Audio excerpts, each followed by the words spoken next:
نماز نہ پڑھنے والوں پر قرآن میں کوئی وعید نہیں نظر آتی، روزہ نہ رکھنے پر قرآن میں کوئی وعید نہیں، ہاں احادیث میں ہے، حج کے سلسلے میں بھی احادیث میں ہے،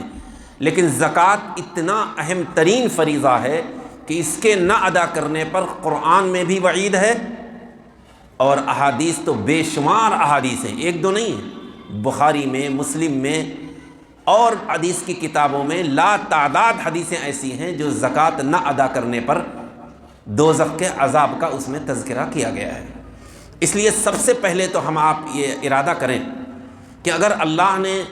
ہم کو مالدار بنایا ہے تو ہم کو پائی پائی کی زکوٰۃ ادا کرنی ہے۔ زکوٰۃ نہ ادا کرنے پر کیا وعیدیں ہیں؟ میں نے ابھی جو قرآن کریم کی آیت آپ کے سامنے تلاوت کی، اس آیت کریمہ میں اللہ عز و جل نے یہ بات ارشاد فرمائی کہ وہ لوگ جو سونے اور چاندی کو جمع کرتے ہیں، کیونکہ نصاب یا تو سونے سے بنتا ہے یا چاندی سے بنتا ہے، اللہ کے راستے میں خرچ نہیں کرتے، یعنی زکوٰۃ ادا نہیں کرتے۔ غور سے سنیے، اللہ حضور اقدس صلی اللہ علیہ وسلم کو مخاطب کرتے ہوئے یہ فرما رہا ہے کہ ایسے لوگوں کو انتہائی تکلیف دینے والے عذاب کی خوشخبری سنا دو۔ خالی عذاب کا تذکرہ نہیں ہے، بلکہ علیم کے ساتھ صفت لائے کہ انتہائی تکلیف دینے والے عذاب کی خوشخبری سنا دو۔ اگر اللہ یہی فرما دیتا کہ زکوٰۃ نہ دینے والوں پر عذاب ہوگا، تب بھی ہمارے رونگٹے کھڑا کرنے کے لیے کافی تھا۔ عذاب کا مطلب دوزخ کا عذاب، جو آگ کا بھی ہو سکتا ہے، سانپ بچھو کا بھی ہو سکتا ہے، لیکن اللہ نے زکوٰۃ نہ دینے والوں پر کیا عذاب ہوگا اس کا بھی تذکرہ فرما دیا۔ اللہ نے فرمایا کہ جن مالوں کی زکوٰۃ نہیں ادا کی جاتی، چاہے وہ تجارتی سامان ہو، چاہے وہ سونا چاندی ہو، اور چاہے وہ نقد روپیہ ہو، انہی تین چیزوں پر زکوٰۃ ہے۔ جن مالوں کی زکوٰۃ نہیں ادا کی جاتی وہ مال دوزخ کی آگ میں، جہنم کی آگ میں گرم کیا جائے گا، اور اس کے بدن کے 3 حصوں کو داغا جائے گا۔ داغنے کی تعبیر آپ نے سنی ہوگی کہ لوہا گرم کر کے کسی کے بدن سے لگایا جائے تو ظاہر ہے کیا حال ہوگا۔ دوزخ کی آگ میں اس مال کو گرم کیا جائے گا اور اس کے بدن کے 3 حصوں پر لگایا جائے گا، اس کی پیشانی پر، اس کے دونوں پہلوؤں پر، یعنی دونوں طرف دائیں اور بائیں جو یہ پسلی ہوتی ہے، اور اس کی پیٹھ،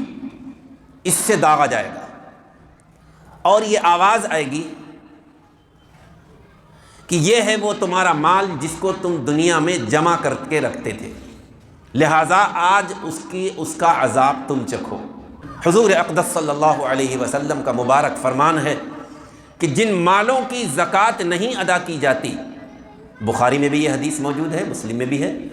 جن مالوں کی زکوٰۃ نہیں ادا کی جائے گی وہ مال ایک ایسا 2 منہا زہریلا سانپ بنا دیا جائے گا جس کے سر پر 2 نقطے ہوں گے، جیسے زہریلا سانپ کی علامت ہوتی ہے، ایک نشان اس کے سر پر ہوتا ہے، وہ زہریلا سانپ بنایا جائے گا اور وہ اس زکوٰۃ نہ ادا کرنے والے کی گردن میں ڈال دیا جائے گا،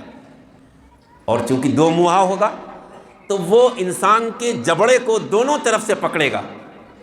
اور یہ کہے گا انا مالوکا انا کنزوکا، میں ہی تمہارا مال ہوں، میں ہی تمہارا خزانہ ہوں۔ جس سونے چاندی کی زکوٰۃ تم نے نہیں ادا کی، جس تجارتی سامان کی زکوٰۃ تم نے نہیں ادا کی، جس کیش کی زکوٰۃ تم نے نہیں ادا کی، اس کو میں سانپ بنا کر تم پر مسلط کیا گیا ہوں۔ تو ایک عذاب جس کا تذکرہ قرآن کی آیت سے معلوم ہوا کہ جسم کو داغا جائے گا، دوسرا عذاب کہ وہ مال زکوٰۃ نہ ادا کرنے والے کے گلے میں توق ہار بنا کر ڈال لیا جائے گا اور اس کو وہ کہے گا کیجیے گا، اور وہ پکارے گا، ظاہر ہے کوئی پرسان حال نہیں ہوگا۔ اللہ ہم سب کی حفاظت فرمائے، پائی پائی کی زکوٰۃ ادا کرنے کی ہم سب کو توفیق عطا فرمائے۔